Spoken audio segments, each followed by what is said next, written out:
it's me, Blanche, with another episode of Feast in the Middle East. And a lot of you have asked me, why not do a beverage from the Middle East? And the first beverage I thought of was Sahleb, which is perfect for the cold winter months to keep you warm. It's sort of the Middle East answer to hot chocolate. However, there is no chocolate, but there's a lot of other goodies, and I can't wait to show you how to make it.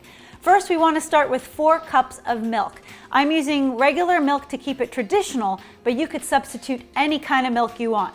Almond, coconut, hemp, they all work great with this. So what you want to do is heat up a saucepan and pour in the 4 cups of milk. There we go. And now you could add 3 tablespoons of cornstarch. Now make sure you add it to the milk in the beginning while it's cold, otherwise it's going to clump up. All right, so that you melt in all of the granules there. There we go, it's nice and melted. So we're gonna just keep stirring it. And a lot of the sahlab in the Middle East is very, very, very sweet. And they even sell packages that you could make your own sahlab with a ready-made package. And it's all sugar. I don't like to add too much sugar. I only use 1/3 cup of sugar, and I'm using 1/3 cup sugar.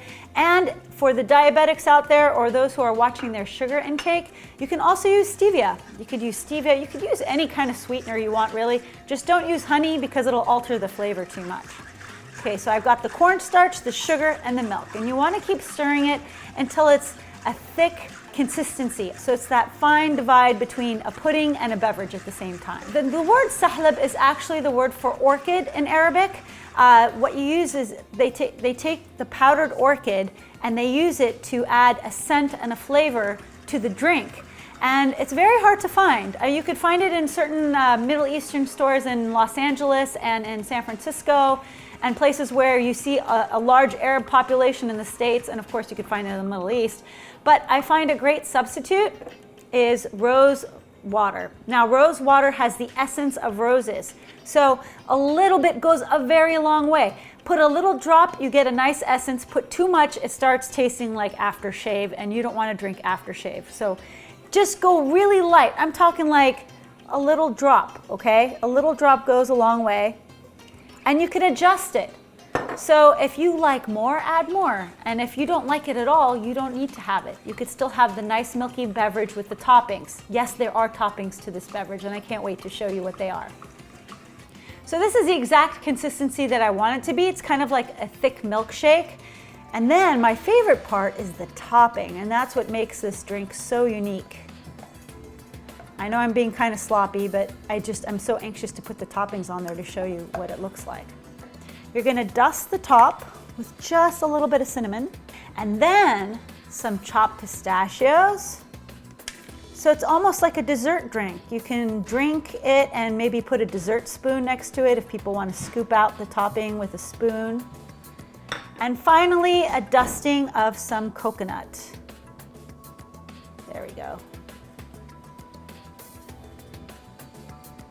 And look how pretty that looks. I think it works great in parties if you have a dessert party and you want to have a dessert beverage to go with it. There's so many ideas of how you can use this drink. But the most important part is share it with somebody that you love. Right now it's around Valentine's Day. Perhaps you want to make this for whoever you love and nestle up in front of a movie and drink a little cup of sahlab. It's so fragrant. Like I said, if you are adventurous, add a little more rose water, perhaps a teaspoon for this recipe that I've given you. But it just tastes great the way it is. It's so delicious. Thank you for joining me on Feast in the Middle East. If you want more beverage recipes or other recipes just like this, please drop me a line right in the comment section. Subscribe to my channel. Follow me on Instagram at Blanche Media and on Facebook at Blanche's Feast in the Middle East. I love your suggestions. If you decide to make it, send me a photo and I'll share it through social media. I love sharing the recipes that you are all making, that you get your inspiration from this show, and it really fills my heart, and I just love getting your feedback. I really do. So thank you so much. Until next time, sahteen.